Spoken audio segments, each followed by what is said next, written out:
A week after my son Matthew got married, my daughter-in-law Brooke knocked on my door, accompanied by a well-dressed man carrying a leather briefcase.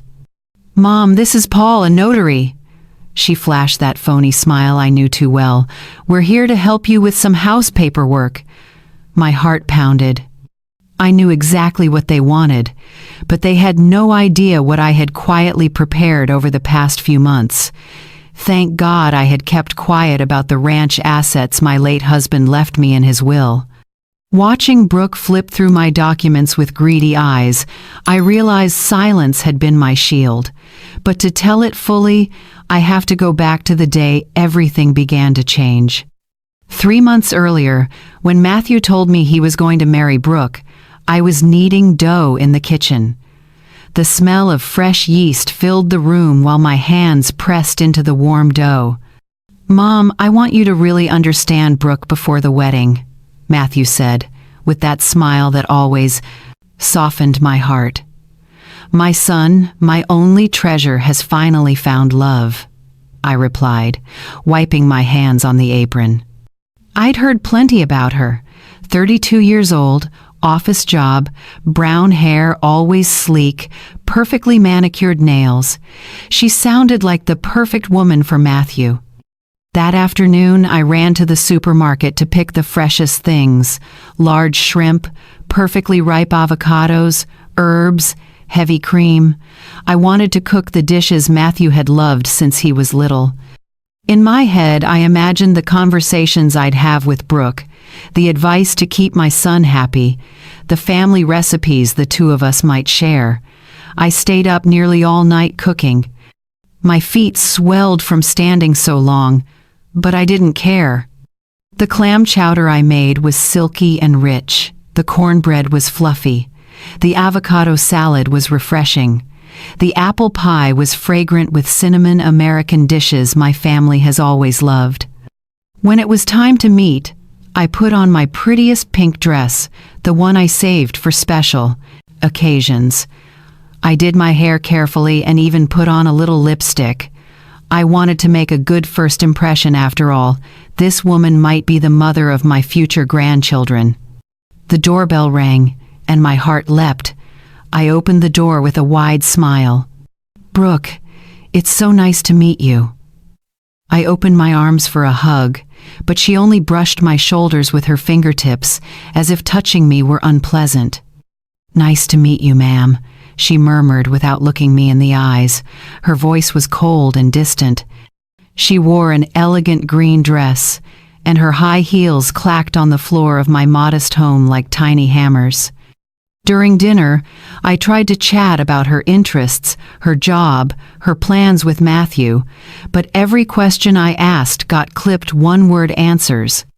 Yes, no, maybe. Talking to her felt like talking to an ice wall.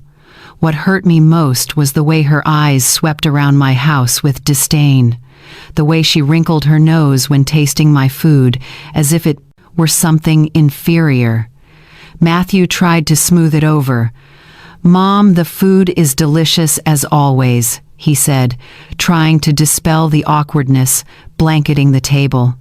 Brooke poked at the beans on her plate with her fork, separating each ingredient as if dodging poison. Her glossy red nails contrasted completely with my simple ceramic dishes. "Do you like cooking, Brooke?" I asked with a hint of hope, pouring more sauce onto her plate.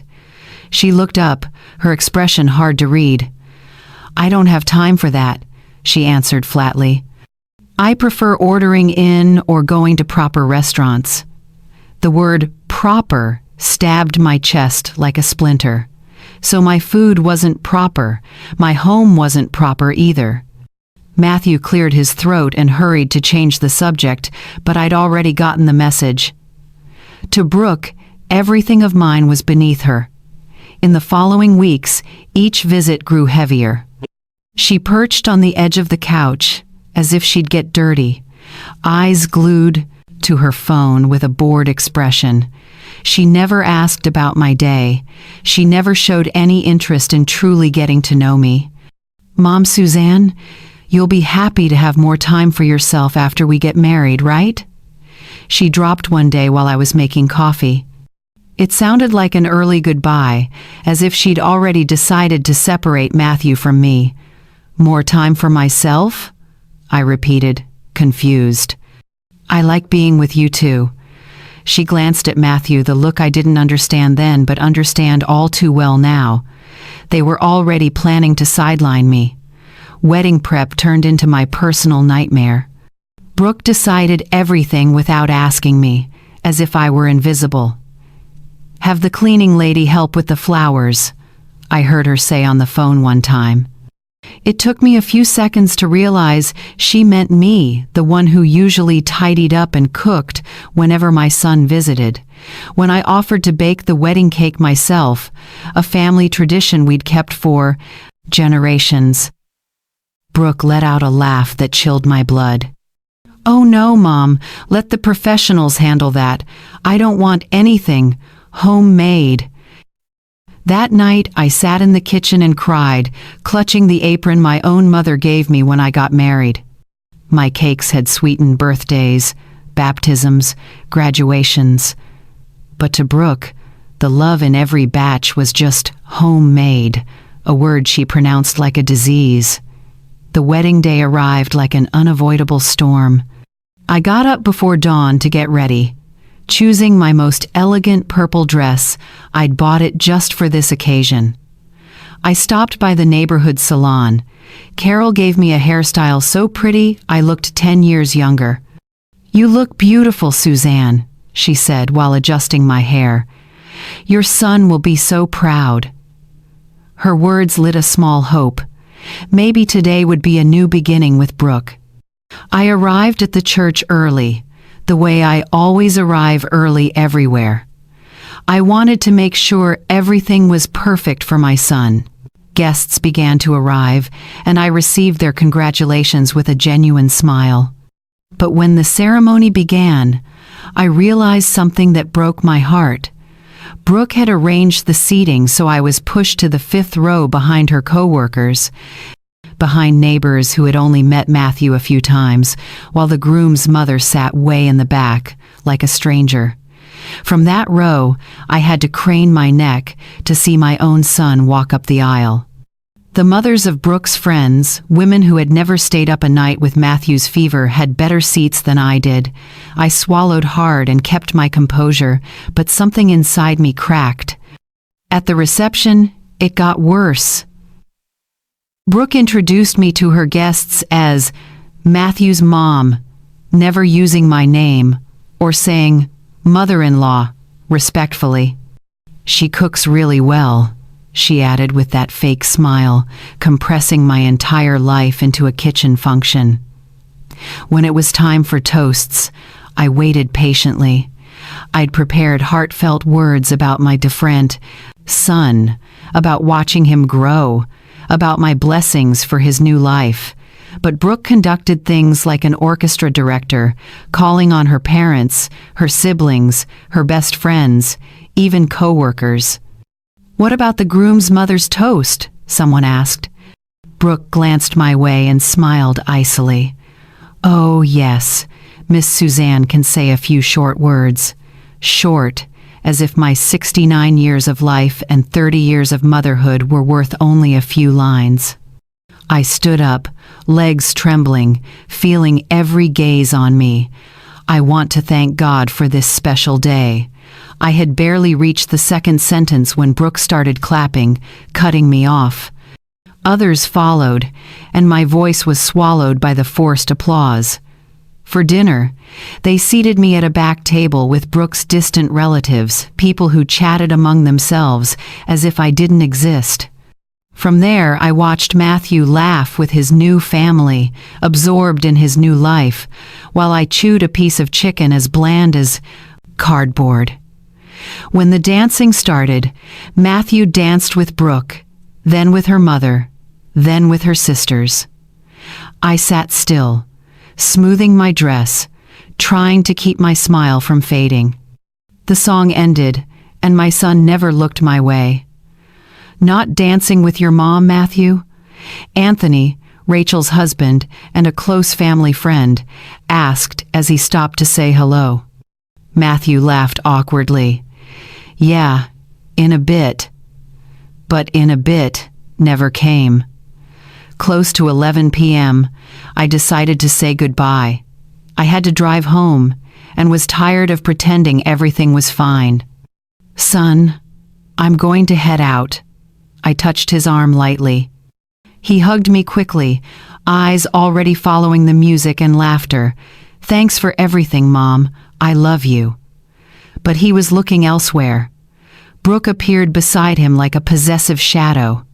Thanks for coming, Mom, she said. Her tone sounded more like a permanent farewell than gratitude. I walked to the parking lot, holding my purse and the gift I'd prepared. With so much love. Behind me, I heard Brooke whisper to her friends, "Good thing she lives far away." She's not a bad person, but you know how mothers-in-law are always wanting to have a say in everything. Their giggles followed me all the way to my car. I got into my old car, hands shaking, eyes brimming with tears. For 30 years, I was the center of Matthew's world, and in a single night, I became a nuisance to be gotten rid of. The drive home felt endless. Highway lights blurred through the tears I finally let fall. A love song played on the radio, reminding me of dancing with my husband at our own wedding, the day he promised to always protect me. But now, I faced this new reality alone. I got home after midnight, feet swollen, heart shattered. I took off my shoes at the door and walked barefoot to my room, feeling the cold floor against my tired soles. The next morning, when Brooke and that so-called notary showed up at my door to help me with the house paperwork, I simply smiled. They didn't know that this Suzanne, a 69-year-old mother in Seattle, was no longer someone to be led around, and the real story was only just beginning. The purple dress I had so carefully chosen suddenly felt ridiculous, like a uniform for an old woman pretending she still mattered. The next days were a strange mix of silence and waiting. I hoped Matthew would call to tell me about the honeymoon, to check on me, to keep the bond that had held for 30 years. But my phone stayed dead quiet. A week after the wedding, I decided to call myself. "Hi, son. How are you two? Was the honeymoon good?" I tried to sound as cheerful as I could. His answer was icy. "Great, Mom. Brooke sends her regards. I'll call you later. We're busy sorting out the house stuff." The house. He didn't say our house or my house, just the house, as if I had never existed in his family world. I hung up, lonelier than ever, looking at the photos of little Matthew all over the living room, the bright-eyed boy who would run to hug me every time he came home from school. Now he was a stranger sending regards through his wife. 3 more days passed with no news. I decided to bake a batch of chocolate walnut cookies, his childhood favorite, as an excuse to visit. I dressed neatly, put on my favorite mint green blouse, and drove to the new house in Bellevue, with my heart full of hope. I rang the bell, hoping to see my son smile, but Brooke opened the door. She was wearing a wine-colored silk robe that looked expensive, her hair in a perfect bun, as if she'd just left the salon. "Oh, Mom, what a surprise," she said, without a shred of genuine joy. "I brought cookies for Matthew." I held up the gift basket tied with a yellow bow. His favorite. Brooke took the basket without inviting me in, inspecting the cookies like evidence of a crime. How thoughtful. Matthew is in a very important meeting. I'll let him know. I stood right at the threshold, feeling like a rejected salesperson, waiting for at least a glass of water or a simple, "How are you?" But Brooke was already closing the door. "Thanks for the cookies, Mom. Have a nice day." The slam door sounded like a verdict. On the way back, tears blurred the windshield. I pulled over to cry freely, pounding my wrinkled fists on the steering wheel. How had I let it get to this? How could I let that woman so easily snatch my son away from me? That night, eating dinner alone in front of the TV, I suddenly remembered what my late husband told me before he passed. Suzanne, if anything happens to me, don't let anyone trample you. You're stronger than you think, and you have more than you imagine. I hadn't fully understood then, but now those words began to come clear. The next morning, I did what I'd neglected for months.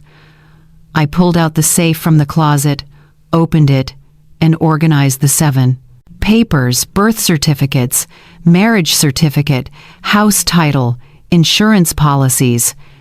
Then I saw an envelope that would change everything. The deed to a ranch of about 500 acres that my husband had inherited from his uncle, and that now belonged entirely to me, a ranch in eastern Washington. The legal language was very clear.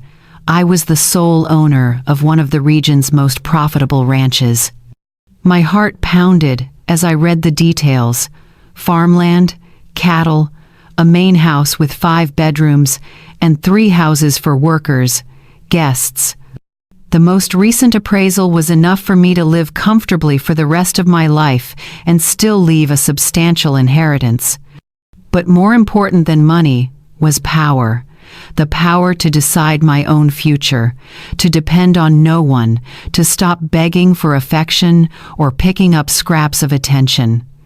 For the first time in weeks, I truly smiled. I put the documents somewhere safe and made a decision. I would tell no one about these assets, not Matthew, and certainly not Brooke. My gut told me this would be my ace up the sleeve, my lifeline when the time came. And that very week, my instincts proved more accurate than I imagined.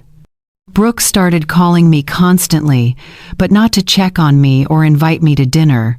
Her calls had a very specific purpose: to mine for information about my house and finances. "Mom, Suzanne, Matthew and I think you might be more comfortable in a smaller place," she cooed. "This house must be a lot of responsibility for someone your age. Have you thought about selling and moving to an easier-to-manage apartment?" Her words gave me chills. The subtlety of suggesting I get rid of my home was frightening. "No, I'm very comfortable here." I kept my voice gentle. "This house holds too many beautiful memories." "Sure, but think it over. If you sell, you could enjoy yourself, maybe travel. We can also help you manage the money so it earns more," Brooke continued in that syrupy tone I'd begun to hate. 2 days later, Matthew came by for the first time since the wedding, not just to visit his mother, but with a very clear agenda. He sat on the sofa where I used to hold him when he had nightmares. "Mom, Brooke and I have been talking about your future." "My future?" I feigned innocence, though I already knew where this was going. Matthew avoided looking me in the eye, just like when he was little and had done something wrong. "We think this house is too big for you. Lately you seem tired, stressed. Brooke knows a great agent who can appraise it and get a good price." He fidgeted with his car keys, awkward. The pain hit like a knife twisting in my chest. The very child I'd raised with all my love was trying to convince me to sell the house where he grew up, where he took his first steps, where we built every memory. "Son, do you really think I should sell the house?" I asked directly, needing to hear his voice, not Brooke's echo. For a moment, I saw the round, vulnerable little boy he used to be hesitating, caught between what he knew was wrong and what his wife had put in his head. "Well, Brooke has a point, Mom. You should enjoy more, worry less," he muttered. But his voice sounded like he was reading a script someone else had written. That evening, after Matthew left with empty promises to visit more often, I sat in the kitchen with a cup of chamomile tea and made a decision that would change everything. I called Rachel, the only close friend I could trust completely. "Rachel, I have to tell you something very important, but promise it stays between us." Rachel's voice turned serious immediately.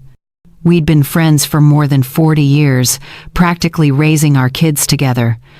"Okay, Suzanne, what's going on?" "You sound worried." I told her everything from Brooke's attitude the first time, how they treated me at the wedding, the attempts to convince me to sell the house, and finally the ranch assets I'd kept hidden. "My God, Suzanne, nearly 500 acres and you haven't told them?" Rachel exclaimed. "Good thing you kept quiet." I saw the shark look in that girl's eyes at the wedding. Her words confirmed my instincts were right. "Rachel, I feel like something bad is coming. The way they look at me like an obstacle to remove. I'm afraid they're plotting." "Listen, best friend," Rachel said in her familiar firm tone. "Tomorrow morning we're going to see a lawyer. You need to protect everything before those vultures find out what you really have. And please don't sign anything without checking with me." The next morning, Rachel picked me up early. She had made an appointment with a reputable attorney, Mr. Robert Hayes, whose office was in downtown Seattle, a gray-haired man with sharp eyes and decades of handling similar cases.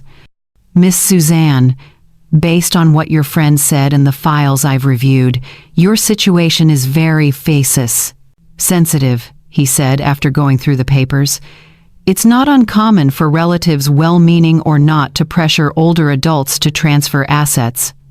My recommendation is to build legal safeguards around your entire estate." Mr. Hayes spread the documents into a picture of assets on the polished wooden desk. "What you have is substantial. This ranch alone equals the entire wealth of many families." He adjusted his glasses. "What concerns me is the behavioral pattern you've described. Emotional isolation, making the victim believe she's incapable, then presenting the solution which only benefits them." His words made me shiver. This was exactly what I was living through. Rachel squeezed my hand. "Tell him about the notary." I recounted how Brooke brought Paul to my door, waving house papers, showing up unannounced like hunters on a trail. "Classic," the lawyer muttered, taking notes. "They often bring along a friendly witness, notary, overlook irregularities, and pressure for signatures under the pretense of simplifying procedures. I've seen people lose everything in a single signing session. So what can I do to protect myself?" I asked, feeling like I was standing in the middle of an invisible battlefield. For the first time that day, he smiled. "A lot. We'll set up an irrevocable trust, document any coercive attempts, and most importantly, prepare scripts for when they show their true intentions." We left the law office with a clear plan and a set of documents strong enough to wrap my estate in protection. This time, I was no longer a mother easily led around. Suzanne of Seattle was ready to fight back. More important than anything, I walked out of the law office with one certainty. I wasn't overreacting or paranoid. My suspicions had a basis. Rachel invited me over for a meal. Her husband, Anthony, hugged me with his familiar bear hug. "Suzanne, that girl has money in her eyes," Anthony said, as we ate the pot roast Rachel had cooked. "Even at the wedding, I felt something off," he continued. "She kept calculating, probing about who did what business." Their observations confirmed my worst fears. In the following days, I kept my normal routine, but on high alert. Every call, every unexpected visit, every casual remark about age or needing help, I read in a new way. It was as if I'd suddenly developed X-ray vision to see the true intentions. On Wednesday afternoon, while I was watering the garden, I saw Matthew's car pull in. My heart raced, not with joy anymore, but with anxiety. When he got out of the car with Brooke, I knew the moment I feared most had arrived. "Hi, Mom," Matthew forced a smile, the smile he had practiced since getting married. Brooke followed, carrying a thick folder, radiating a smugness that made my skin crawl. "Let us come in.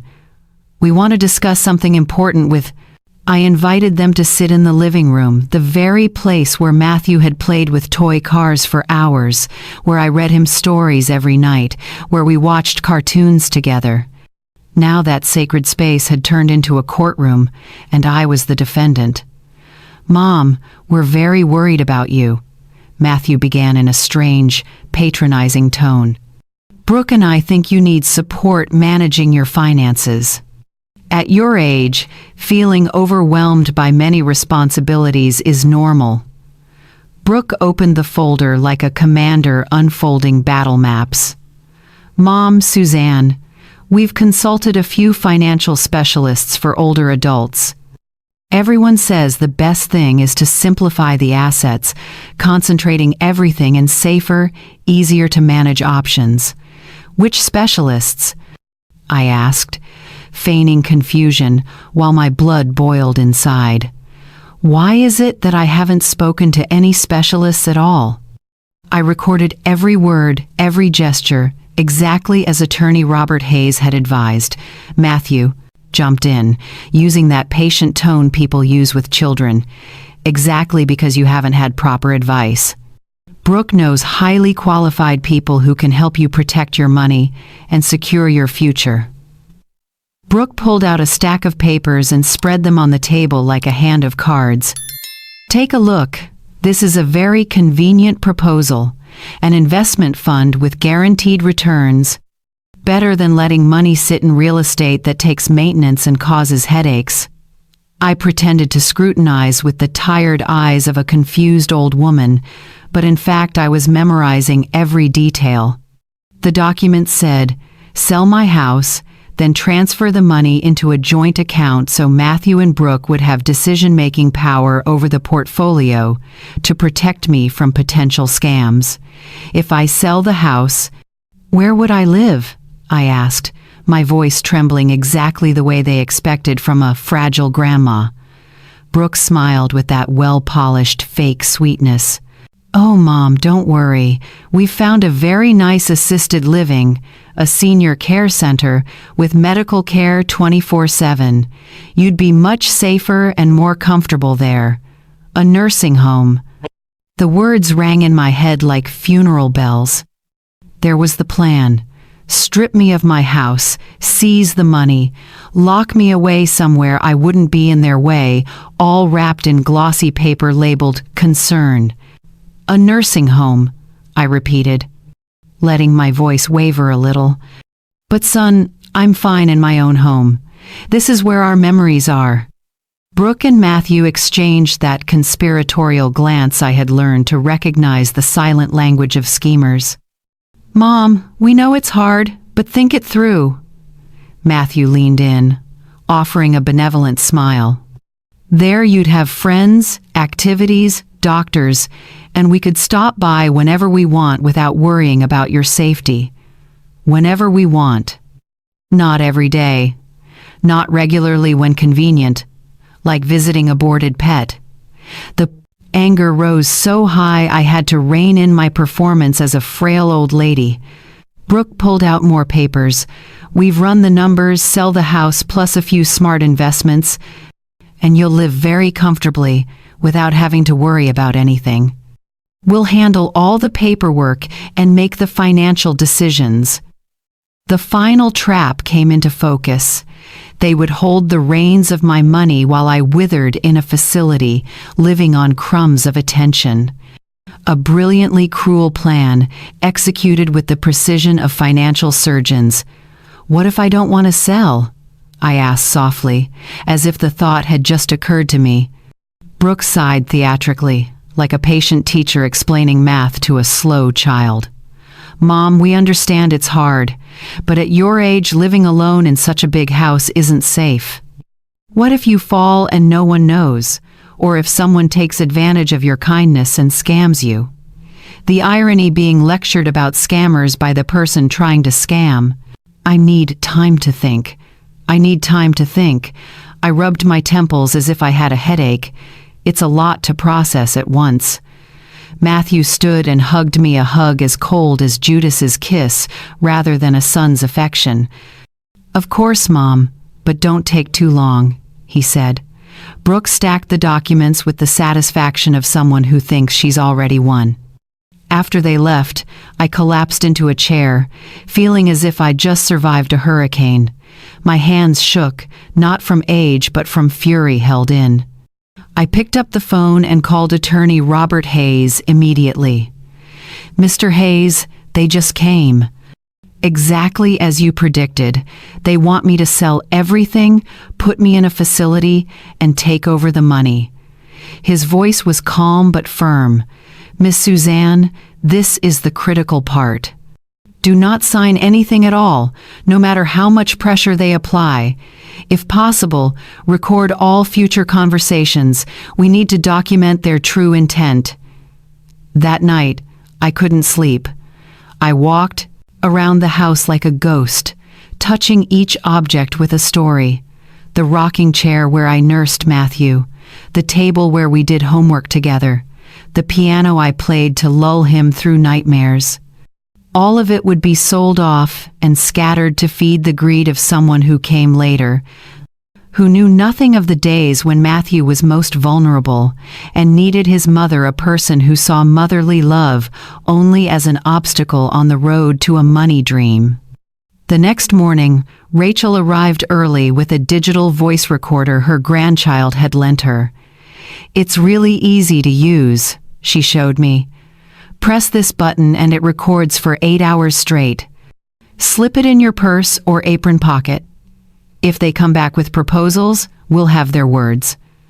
For 3 days, I kept a tense calm, waiting for the hunter's next move. On Friday afternoon, the phone rang. Brooke, her voice sugary with manipulation. "Have you thought about the proposal, Mom? We found a beautiful place in assisted living, but we need to reserve soon because there's a wait list." The fake urgency in her voice confirmed they were eager to close early, before I could consult anyone. "Yes, I've thought a lot," I answered with my best performance as a hesitant old lady. "Can you come by tomorrow to explain the details again?" At my age, I sometimes forget. I could practically see her triumphant smile through the phone. "Yes, Mom, tomorrow afternoon we'll bring all the paperwork. You'll see this is the best decision for everyone." Best for everyone, as if being stripped of my home and freedom were a favor to me. On Saturday afternoon, they arrived right on time, like vultures keeping a date with carrion. This time they brought Paul the notary who had shown up at my door the previous week. A thin man with a sparse mustache and a leather briefcase, his eyes roving around my house like an appraiser's while he feigned courtesy. "Miss Suzanne, very pleased to see you again." He smiled without his eyes. "I'm prepared to streamline all procedures. The faster we resolve this, the fewer complications. Before we begin, I'd like permission to video, record this discussion to protect all parties. Does everyone agree?" I sat down in my favorite armchair, the one where I used to rock baby Matthew and let them stage their show of fake concern. "Mom, we brought the paperwork ready." Matthew laid the sheets on the table. "You just need to sign here, here, and here, and we'll handle the rest."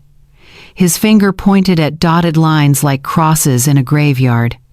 Brooke sat right next to me, the kind of hard sell proximity used by aggressive salespeople. "Look, photos of where you'll live, lovely gardens, a TV room, even yoga classes for seniors."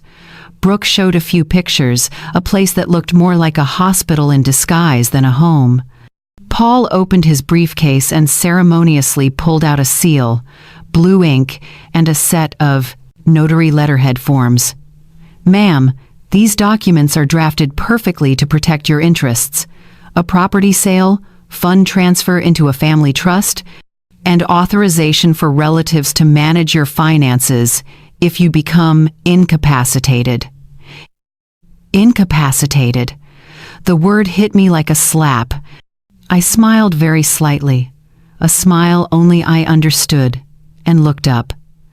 Then let's start by reading aloud each clause, so the audio-video record captures everything in full as required, shall we? They had even prepared the next step. If one day I dared to oppose their decisions, they'd try to have me declared cognitively incompetent. The plan was so meticulous it gave me chills. What if later on I change my mind? I asked on purpose, my voice shaking, playing the role of a dotty old woman to perfection.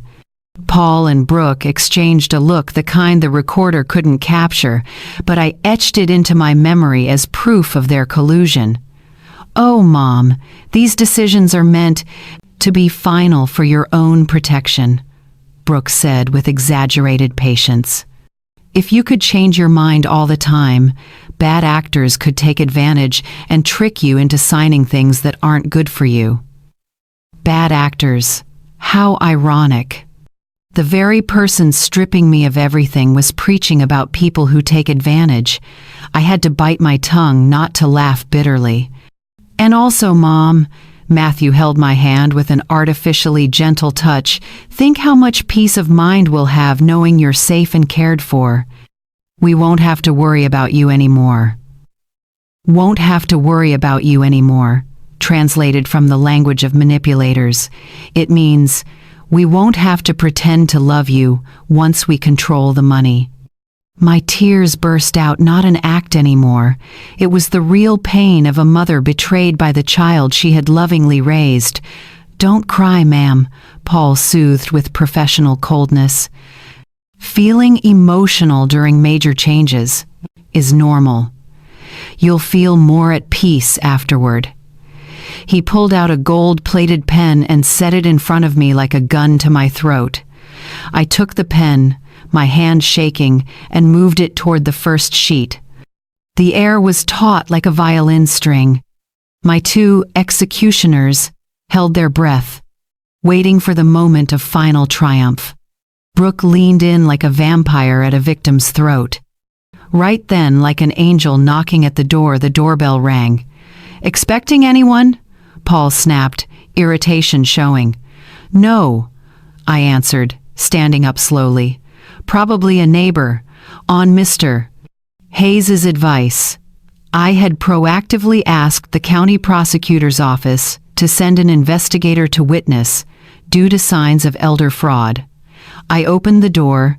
Rachel stood there with attorney Robert Hayes and an accompanying investigator carrying a camera for record-keeping. "Good afternoon, Suzanne," Rachel smiled, giving me instant strength. "Hope we're not too late." "Come in," I said, feeling like the cavalry had arrived. Attorney Hayes entered with the presence only seasoned lawyers have. The other man followed, lifting the camera. Matthew turned pale. Brooke stumbled to gather the stack of documents, and Paul stood frozen like a pillar of salt. "What's going on, Mom?" Matthew asked, tense. "Hello, everyone," Mr. Hayes said politely. "I represent Miss Suzanne. As scheduled for today, I'll be supervising this legal transaction together with the investigator from the prosecutor's office.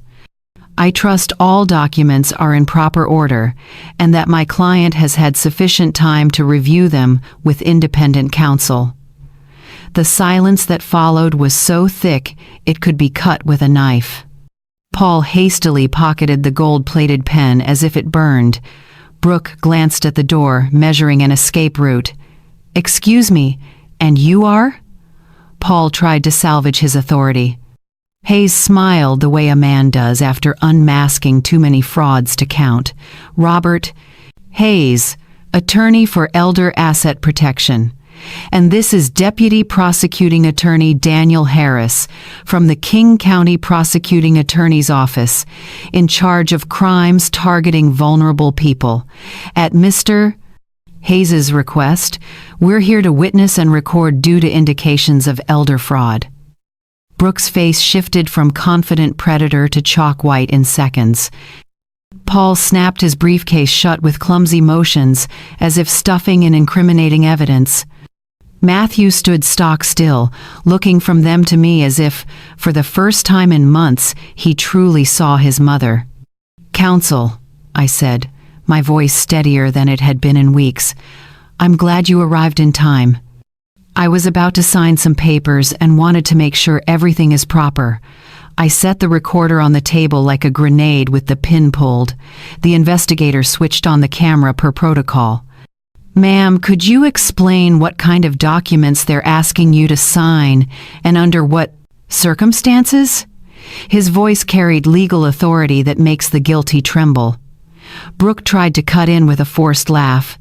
"Oh, it must be a misunderstanding. We're just helping my mother-in-law with some convenient paperwork." "Paperwork?" I repeated, smiling to my own surprise. "You call it paperwork to make me sell my house, hand over all my money, and go into a nursing facility so the two of you can control all the assets?" Paul sprang up, aiming to slip away. "Perhaps there's been a mistake. I only came to provide notary services." Mr. Brooks was already standing neatly in the doorway. "Hold on, colleague. I'd like to see the documents you brought ready. This is part of an investigation into real estate fraud." Right then, I played my ace. I went to the bedroom, carried out the safe, opened it in front of everyone, and took out the ranch deed. I spread the papers on the table, savoring each second of confusion on the predators' faces. "Isn't this interesting?" I said. "My late husband left me a ranch of about 500 acres. I simply hadn't mentioned it yet. Mr. Hayes, please read the most recent appraised value." Attorney Hayes took the file, a smile of poetic justice on his lips. "According to the latest appraisal, the market value of this ranch is in the many millions of dollars range, not counting the cattle, agricultural machinery, and auxiliary structures." Absolute silence. Brooke's mouth hung open like a stranded fish. Matthew stared at the paper like an extraterrestrial object. "Tens of millions," I repeated, savoring each word. "And yet you two were so worried about my poverty and my incompetence. How kind." My voice dripped with bittersweet sarcasm. Paul flailed one last time. "Ma'am, that changes everything. You need specialists to manage a portfolio of that size." But Mr. Brooks was already photographing all the documents they had brought. "Exactly." I beamed. "Which is why a week ago I engaged Mr. Hayes to handle all my legal and financial matters. But thank you for your concern." At last, Brooke found her voice, raspy like a wounded crow. "Mom, we didn't know. I mean, we just wanted to help." "Help me?" I stood, reclaiming the dignity I thought I'd lost. "Help by selling my house without asking, locking me in a facility against my will, and stealing my right to decide my own life?" Matthew spoke, and for the first time in months, I heard my real son. "Mom, we thought it was what's best for you." His eyes were wet. I didn't know if it was remorse or frustration at having the game exposed. "What's best for me," I softened, "would have been to ask what I wanted. What's best for me would have been to respect my decisions. What's best for me would have been to see me as your mother, not an obstacle to your happiness." Mr. Hayes placed a protective hand on my shoulder. "Miss Suzanne, I think it's time for everyone to leave. We have sufficient documentation to proceed legally, if necessary." Paul practically ran for the door. Brooke slunk after him, not bothering to keep the considerate daughter-in-law mask. Matthew lingered a few seconds, looking at me with an expression I couldn't read. "Mom, can we talk later?" For the first time, the question sounded real and bare. I nodded slowly, promising nothing. When they left, I stayed with my true allies, Rachel, Mr. Hayes, and Mr. Brooks. For the first time in months, I felt safe in my own home. 3 months later, I sat on the ranch porch, watching sunset turn my land orange. It was also when I turned 70, a birthday gift of freedom I gave myself. Matthew visited once a week, alone, trying to mend the bond nearly destroyed by pleasing a woman who saw him only as a ladder to money. Brooke called many times, all went to voicemail. People say they divorced when she realized I wasn't. The weak, poor widow she'd imagined. Now I help older women facing similar situations. My home has become a refuge where they can tell their stories and receive free legal guidance. I've learned that silence can be gold, but speaking up at the right time is diamond. At 69, I finally understood my husband's last words. I had more than I thought, and I was stronger than I believed. 6 months after that life-changing afternoon, I sat on the porch with a hot cup of coffee, watching the sun rise over my 500 acres of freedom. The scent of freshly ground coffee mingled with the orange blossoms I planted last week, each morning a symphony reminding me why I had to fight.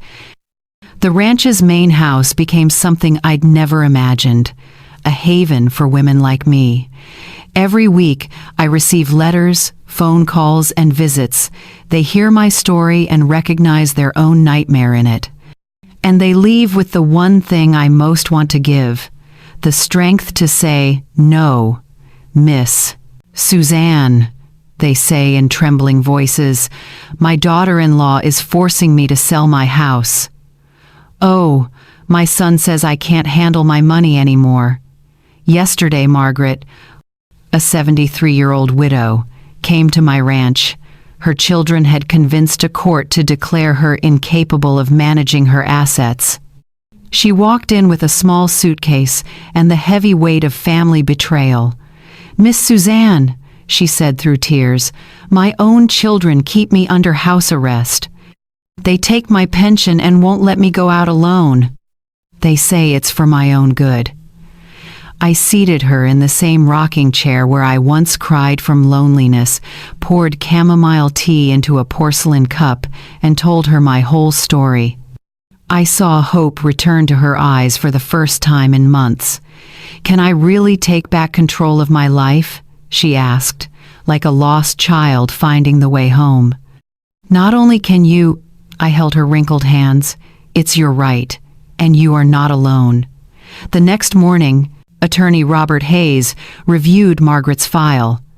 We found multiple procedural irregularities in the incapacity ruling enough to overturn it.